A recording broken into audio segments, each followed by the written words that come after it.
Welcome to the deep dive. Today, we are looking at a really fascinating stack of veterinary journals, canine nutrition studies, and clinical case files from breeders. Yeah, it's a really specific, really interesting collection of sources today.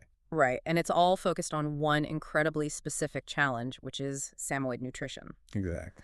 So our mission for this deep dive is to decode a central mystery. Like, how do you properly fuel, assess, and, maintain the health of an animal when its true physical condition is just, well, it's completely hidden behind a massive, impenetrable wall of fluff? It's such a unique problem, honestly. Yeah. I mean, when we look at most working breeds, their physical condition is just broadcast to the world, Where right? you can just see it. Yeah, you see the muscle definition. But the Samoyed's biology presents a completely different paradigm. It really does. Because if you own a Samoyed, or, you've even just seen one on the street, you know the visual, picture a Samoyed standing in a kitchen staring at their food bowl. Oh, yeah, the classic pose. Right. They've got those bright, alert eyes, that famous sweeping Samoyed smile, and a coat that just looks incredibly full, bright white, and massively impressive. It's gorgeous. It is. To the naked eye, it is the absolute picture of a healthy, robust dog. But as I was reading through these clinical studies, it hit me that gorgeous coat is a magic trick. A total illusion. Yeah, it's a massive visual trap. If you rely on that giant cloud of white hair to judge the actual health, muscle mass, and weight of the dog, you are flying completely blind. You are. You really are. And the fundamental premise we have to establish here, which, by the way, all of these veterinary sources agree on, is that the Samoyed coat was originally evolutionary survival equipment. Right. Not a fashion statement. Exactly. It was designed for a working dog operating in some of the harshest freezing conditions on Earth. I mean, it acts as an intensely efficient thermal barrier. So it's pure utility. Pure utility. It was never intended to be purely decorative, and it certainly wasn't designed to make it easy for modern owners to gauge body condition scoring. Which means the golden rule for you, the listener, is this. You must feed the working body underneath that coat, not the coat itself. Yes, that is the perfect way to phrase it. We just have to bypass the visual deception and deal with the physical reality because the physiology underneath all that hair hasn't changed just because the dog is now, resting on a comfortable living room rug instead of a Siberian ice field. Right. And that transition from visual assessment to physical reality, well, it requires understanding what that coat is actually doing on a metabolic level. Okay, let's unpack this because this was wild to me. Yeah, one of the nutrition papers in our stack brings up a brilliant concept. They call it the nutritional tax of the double coat. The nutritional tax. Yeah. So canine hair is composed almost entirely of keratin, which is a protein. In heavily coated breeds like the Samoyed, up to 30% of their daily protein intake can go exclusively toward maintaining and growing that coat. Wait, really? 30%? Just to grow hair? Just for the coat. That is insane. It is. So when you look at that massive white fluff, you are looking at a huge sink for dietary protein and amino acids. What is left over is what the dog actually has available to, build muscle, repair tissue, and fuel their immune system. Wow. This means the fuel you provide has to be incredibly bioavailable and highly optimized because the coat takes its cut first. That completely changes how I look at them. It's like trying to assess the physique of an athlete who is constantly wearing an oversized, puffy winter jacket zipped up to their chin. Right, yeah. But that jacket is also constantly draining their energy just to exist. That's a great analogy. So if you literally cannot eyeball a Samoyed, how are owners supposed to actually know if their dog is in good shape? Well, the hand knows what the eye cannot see. The veterinary consensus across all these papers is that you have to get tactile. You have to actually touch them. Exactly. You have to physically part that dense double guard hair and undercoat, get down to the actual skin, and feel the underlying structure. So what are we feeling for exactly? You are feeling for the ribs, which should have a slight covering of fat but be easily palpable.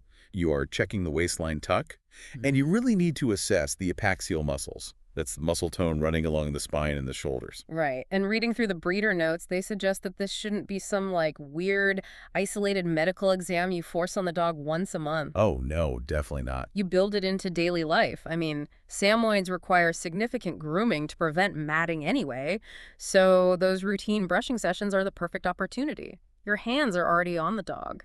Yeah, that daily physical contact is crucial because massive changes in body condition can hide right under your nose. Just completely masked by the fluff. Completely. A dog could be experiencing severe muscle atrophy, perhaps from a subtle orthopedic issue, or they could be packing on dangerous excess pounds of fat, and neither extreme is obvious from across the room. Because the coat just puffs out either way. Exactly. The coat will stand up and look fluffy regardless of whether the dog underneath is emaciated or obese. So once you know how to physically measure the dog's reality, you have to look at what you are putting into the bowl. Right. And this requires confronting a pretty stark disconnect between their intense Arctic heritage and their modern lifestyle. It's the classic question, are we fueling a marathon runner or are we fueling a couch potato? That's a huge shift. Because I think it's incredibly easy for an owner to look at their dog, remember they are this ancient sled-pulling breed, and feed them as if they are trekking across the tundra every single day. If we connect this to the bigger picture, the reality is for most of these dogs, their biggest trek might be from the couch to the kitchen. Yeah, exactly. You have to feed the individual dog in front of you based on their actual daily caloric expenditure. And the clinical data shows that this mentality needs to start on day one, in puppyhood. Right, the puppies. Which is where a lot of well-meaning owners make a critical physiological error. Yes, the growth curve data in our sources is fascinating on this point. People bring home this little white cotton ball of a puppy, and they want it to look robust, so they overfeed it. They overfeed, hoping that more food equals a fluffier, bigger puppy. Yeah. But from a developmental standpoint, overfeeding a medium to large breed puppy is disastrous. Disastrous? How so? Well, it accelerates their skeletal growth rate. When a puppy grows too fast because of excess calories and improper calcium to phosphorus ratios, their bones elongate rapidly. Okay. But the surrounding muscles, tendons, and ligaments just haven't had time to develop the tensile strength to support that new bone length. Oh, wow. So you're essentially building a house where the frame shoots up before the foundation is dry. That is a very accurate way to picture it, yeah. It leads directly to developmental orthopedic diseases like osteochondritis dissecans. OCD? Yes, OCD, where the cartilage in the joints essentially fails to attach to the bone properly. A Samoyed puppy's growth must be meticulously paced. Steady and slow is the goal. If you actually want them lean. Yes. Overfeeding doesn't build a structurally superior dog. It just places overwhelming mechanical stress on a developing body. And as they grow into adults, this balancing act of caloric intake gets even trickier, especially when we factor in the environment. One of the thermoregulation studies in our stack completely blew my mind regarding how heat impacts this breed. Oh, thermoregulation fundamentally alters their basal metabolic rate. Yeah, explain how that works. So a Samoyed's double coat acts like a thermos. In the winter, it traps body heat in, keeping them warm. In the summer, it traps cool air near the skin, buffering them against the heat. But, a thermos can only do so much. Right, it's not an air conditioner. Exactly. When the ambient temperature rises, their natural instinct is to drop their activity levels significantly to prevent heat exhaustion. They will seek out cool tile floors and just sleep through the warmest parts of the day. Which makes perfect evolutionary sense. But here is the trap for the owner. If the dog's exercise and basal metabolic rate drop significantly in the summer, but their meals and daily treats stay exactly identical to what they were eating in the dead of winter. The math doesn't lie. The math doesn't lie. Weight gain is absolutely inevitable. It is a massive caloric surplus. And carrying extra adipose tissue fat is uniquely dangerous for an Arctic breed. Because fat is an insulator. Right, so now you have a dog with a thick insulating coat plus a layer of insulating fat underneath it. It creates a vicious cycle. Oh, I see where this is going. Yeah, the extra weight worsens their heat tolerance, which makes them even more reluctant to move, which adds unnecessary mechanical stress to their joints and just destroys whatever natural stamina they had left. But wait, if an owner realizes this has happened, like they feel the dog's ribs and realize there's an extra layer of fat there, my instinct would be to just take them out for longer runs to burn it off. No, don't do that. But the veterinary literature actively warns against doing that, right? Strongly warns against it, yes. You cannot suddenly force a heavy, heat-sensitive dog that is out of condition into intense physical activity. Especially in warmer weather. Especially then. It is genuinely dangerous. They are at extreme risk for hyperthermia or heat stroke because they cannot pant efficiently enough to offload the heat generated by the exercise, the fat, and the coat combined. So what do you do? Weight loss has to happen in the food bowl first. So it's a gradual portion reduction, reviewing the meals, the high-calorie training treats, the random table scraps, and just dialing all of it back. Exactly. You reduce the caloric intake to match their sedentary lifestyle until the weight comes off safely, and only then do you slowly rebuild their cardiovascular endurance. Now, that makes biological sense, but reducing portions leads directly to a psychological battle in your kitchen. Oh, yeah. Which brings us face to face with the behavioral quirks of the Samoyed. Because if you own one, you know the exact look we're talking about. The one where they stare at you, judge the smaller portion you just put down, and start vocalizing. They are notoriously communicative. Very. They will bark, whine, paw at the cabinets, and literally talk to you near the food bowl. So how do we distinguish genuine canine hunger from a highly trained, Oscar-worthy vocal performance? Well, the behavioral studies we reviewed indicate that a loud Samoyed is rarely a starving Samoyed. Interesting. Very often, that vocalization is a learned behavioral loop. They felt a mild twinge of appetite, they barked, and the owner, maybe just wanting peace and quiet on a Zoom call, tossed them a treat. Right. We've all been there. Yeah.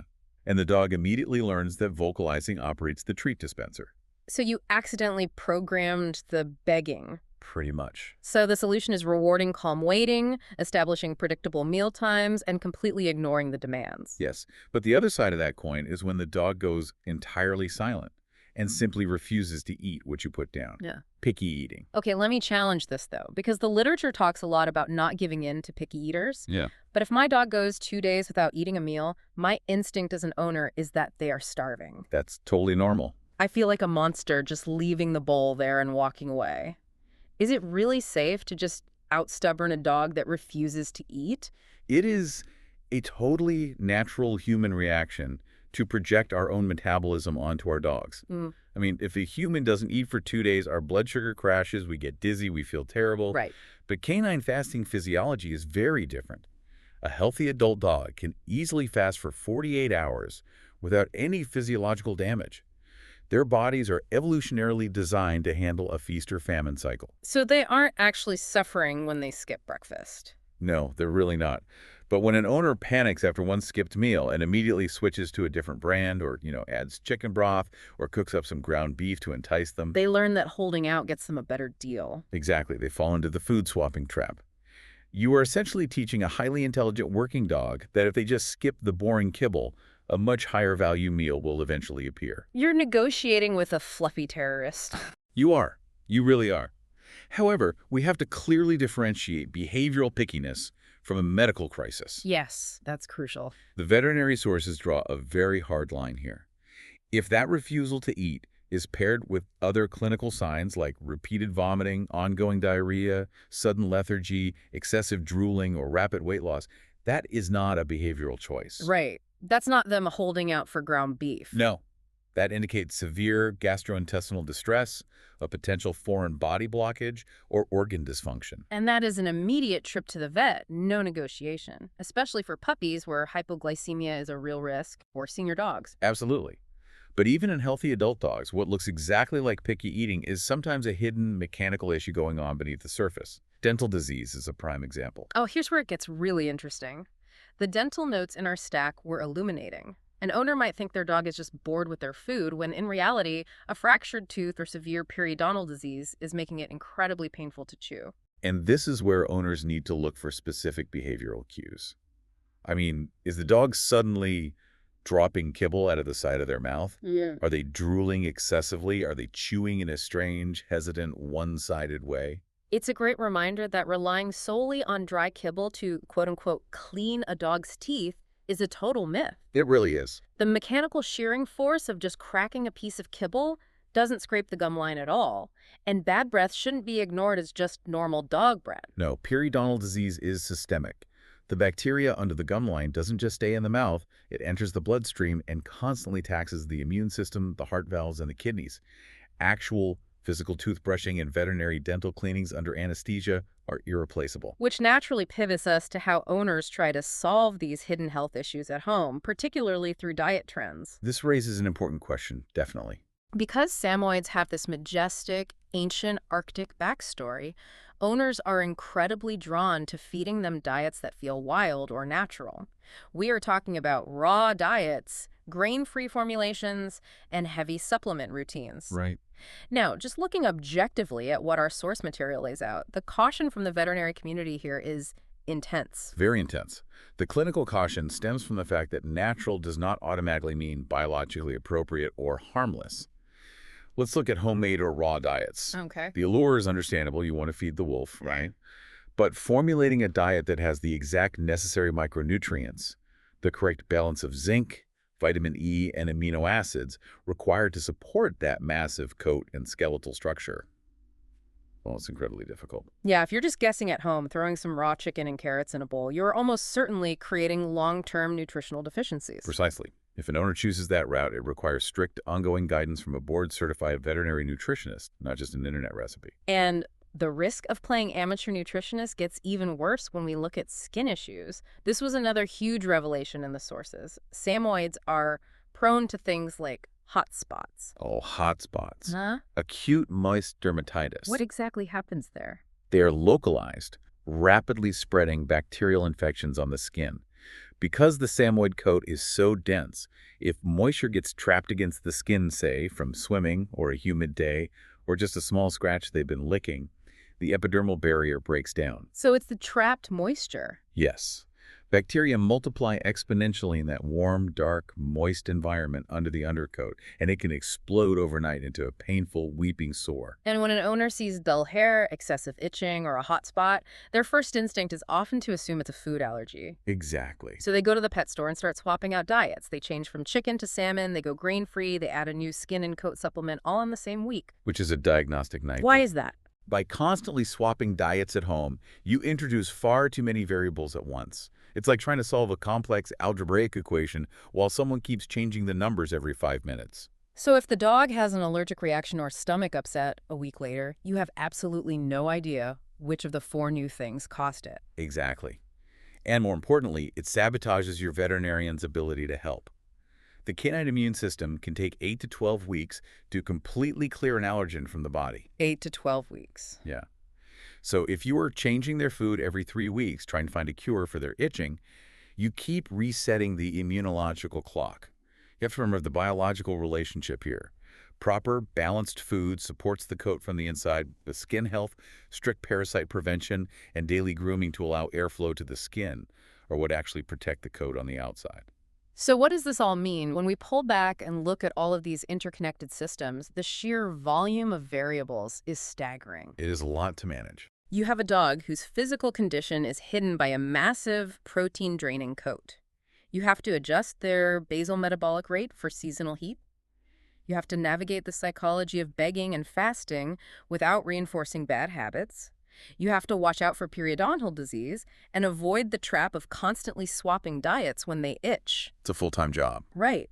How is an owner supposed to manage all of this over a 10 to 14-year lifespan, especially as they become seniors where the metabolic rules change all over again? Well, the overarching solution provided by the clinical data is actually very straightforward: meticulous record keeping. Records reveal the patterns that the coat hides. Because the visual information is so heavily obscured, a Samoyed owner has to rely on longitudinal data far more than someone who owns a short-haired breed where they can just look at the dog's ribs every day. Exactly. Tracking intake and output removes the guesswork. You need to log the exact amounts of food they are eating. Down to the ounce. Yeah. The specific treats and their caloric value, their water intake, weight trends mapped out over months, not just day-to-day fluctuations. And you need notes from your weekly grooming sessions about how their apaxial muscle tone actually feels under your hands. And the sources emphasize tracking stool quality, too, which is the ultimate unglamorous truth of dog ownership. It really is. But fecal scoring is a genuinely vital day-to-day indicator of their digestive health and microbiome stability. It tells you immediately if they are processing their nutrients efficiently. It's pure diagnostic data. The notes mention that using a tool like the Vital Pet app or even just a dedicated journal is incredibly useful here. It takes these very specific day-to-day observations and centralizes them. Because, human memory is flawed. Very flawed. We forget exactly when the itching started or if they were dropping food 2 months ago. But if you have the data when you go to the vet, you aren't dealing in vague anecdotes. You can provide a timeline. Exactly. It moves the owner from constantly reacting to isolated symptoms to proactively managing the holistic health of the dog beneath the coat. Which brings us perfectly back to our core mission for this deep dive. Feeding a Samoyed well isn't about just tossing kibble into a bowl and hoping the coat stays shiny. No, not at all. Proper nutrition translates into real, tangible biological outcomes, maintaining lean muscle mass, ensuring a stable gut microbiome, pacing skeletal growth, and providing energy levels that match the dog's actual daily activity. It requires an active commitment to honoring the physical reality of the dog in front of you, rather than the myth of the breed. So every treat you calculate, every grooming session where you feel for their ribs, and every meal you properly portion out is an opportunity to truly understand the animal beneath the fluff. And once you have properly fueled that body, the natural next step is putting it into motion exploring safe, heat-aware cardiovascular exercise. Because a well-fueled working dog is built to move. Exactly. But as we synthesize all of these veterinary sources, there's one final thought that completely shifts the paradigm on this breed. Oh, I saw that note in the breeder files. It's a fascinating way to look at them. We spend so much time marveling at the Samoyeds' harsh Arctic history, right? Mm-hmm. We respect their ability to survive the bitter cold, the ice, and the scarcity of the freezing tundra. But looking at the modern nutritional and metabolic challenges they face, it's worth asking. Yeah. Is the modern working dog's greatest evolutionary challenge no longer surviving the barren, freezing tundra? Is their greatest challenge today actually surviving the overwhelming caloric abundance and the sheer sedentary comfort of our temperature-controlled, treat-filled living rooms? That is a profound thought. We have saved them from the brutal cold of the ice fields, only to subject them to the metabolic dangers of the bottomless treat jar and the comfortable couch. It's ironic, really. It makes you look at that dog staring at the food bowl completely differently. So the next time you look at a big, beautiful, bright-eyed Samoyed smiling at you in the kitchen, remember to look past the thick, puffy winter jacket, part the fluff, feel the structure, feed the worker underneath. Well said. Until next time.